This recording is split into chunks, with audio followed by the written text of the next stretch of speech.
Hello friends, আমি দীপিকা কিচেনে আপনাদের স্বাগত। আজ আমি আবার চলে এলাম নতুন একটা রেসিপি নিয়ে। আজ আমি আপনাদের নিরামিষি পেঁপের ডালনা বানিয়ে দেখাবো।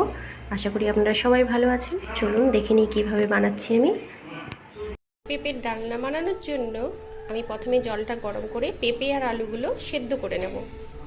আমি পুরো সেদ্ধ করব না, হাফ সেদ্ধ করে নেব। পেঁপে আর আলুগুলো একটু সেদ্ধ করে নেব। এর মধ্যে একটু নুন দিয়ে দেবো। আমি এর মধ্যে একটু নুন দিয়ে দেব। নুন দিয়ে ঢাকা দিয়ে দেব। একটু হাফ বয়েল করে নেব। পেঁপেটা আমার হাফ সিদ্ধ হয়ে গেছে, এই যে দেখুন। আমি এটা আবার নামিয়ে নেব। খুব বেশি সেদ্ধ করব না, তাহলে ঘেটে যাবে। এই যে হাফ বয়েল হয়ে গেছে, আমি এবার এটা নামিয়ে নেব। জলটা ঝরিয়ে নেব। আমি নামিয়ে নিয়েছি। এবারে কড়াটার মধ্যে দিয়ে দেব সাদা তেল।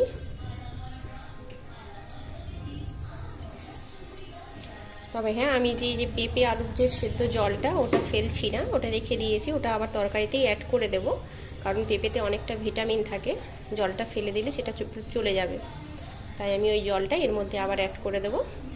তেলটা গরম হয়ে গেলে দিয়ে দেব দুটো শুকনো লঙ্কা আর তেজপাতা। তেলটা গরম হয়ে গেছে, আমি দিয়ে দেবো একটা শুকনো লঙ্কা আর তেজপাতা দুটো, আর গোটা জিরে। তবে হ্যাঁ, আপনারা পেঁপের জল সেদ্ধটা ফেলতেও পারেন, সেদ্ধ জলটা ফেলে দিতেও পারেন, আমি ফেলছি না। এবার এটা ভেজে নেব।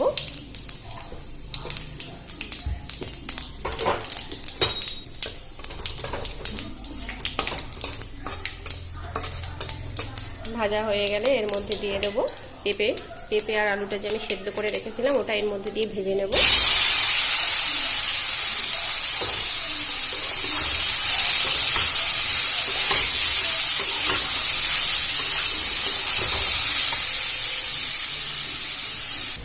আমি ভালো করে নাড়াচাড়া করে ভেজে নেব।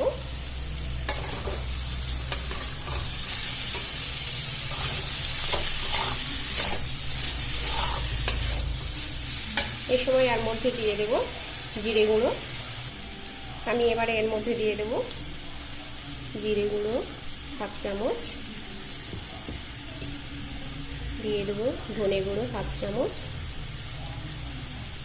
দিয়ে দেব কাশ্মীরি লঙ্কার গুঁড়ো। অল্প দেব, খুব বেশি দেব না। আপনারা দিতেও পারেন, না দিতেও পারেন, এটা অপশনাল। অল্প একটু দিলাম। আর দিয়ে দেব হলুদ গুঁড়ো।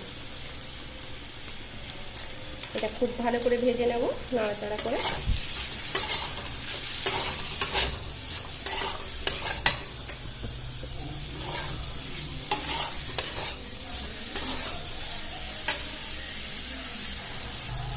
এটা ভাজা হয়ে গেছে প্রায়।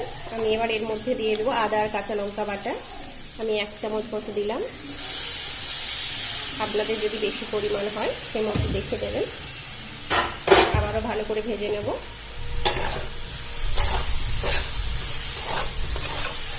এটা রান্না করতে খুব বেশি সময় লাগে না, এটা খুব তাড়াতাড়ি হয়ে যায়। রুটি, গরম ভাত, ভাতের সাথে খেতে খুবই ভালো লাগে।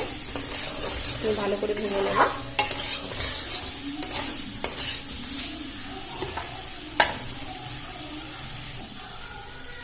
এটা আমার ভাজা হয়ে গেছে। এবার আমি সেদ্ধ জলটা দিয়ে দেবো, যে জলটা আমি ছেঁকে নিয়েছিলাম, আলু আর পেঁপের জলটা, ওইটা দিয়ে দেবো। খুব বেশি দেবো না, কারণ এটা অর্ধেক সেদ্ধ হয়ে আছে, তাই অল্প পরিমাণ দিয়ে দিলাম। ভালো করে নাড়াচাড়া করে নেব। আমি সেদ্ধর সময় নুন দিয়েছিলাম, এখন একটু অল্প নুন দিয়ে দেবো।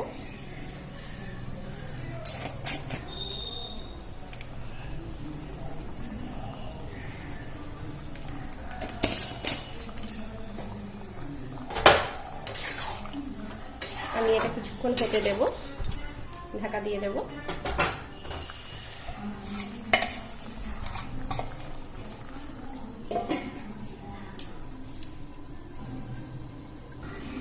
আমি ঢাকনাটা খুলে এর মধ্যে অল্প একটু চিনি অ্যাড করে দেবো মিষ্টির জন্য।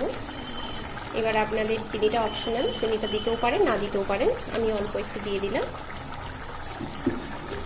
দিয়ে ভালো করে নাড়াচাড়া করে নেব। এই যে দেখুন, আমার এটা হয়ে এসেছে, আর একটু হতে দেব।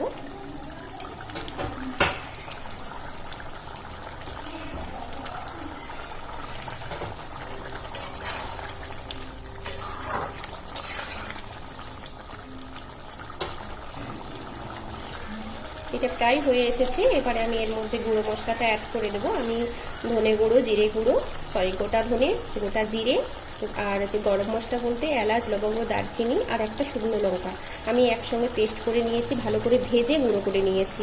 আমি সেই মশলাটা এর মধ্যে দিয়ে দেবো। এই মশলাটা দিলে খুবই ভালো লাগে, খেতে টেস্ট হয়। এটা দিয়ে ভালো করে নাড়াচাড়া করে নেব। এই যে দেখুন আমার মাখা মাখা হয়ে এসছে। আর বেশি জলটা শুকোবো না, কারণ আরও জলটা শুকিয়ে যাবে বন্ধ করে দিলে। আমি এবার এর উপর থেকে একটু ঘি ছড়িয়ে দেব।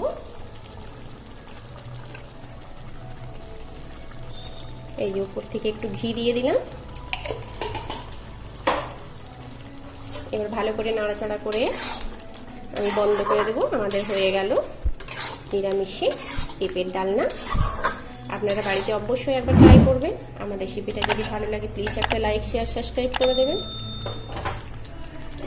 আর কেমন হলো অবশ্যই কমেন্ট করে জানাবেন। সবাই ভালো থাকবেন। নমস্কার।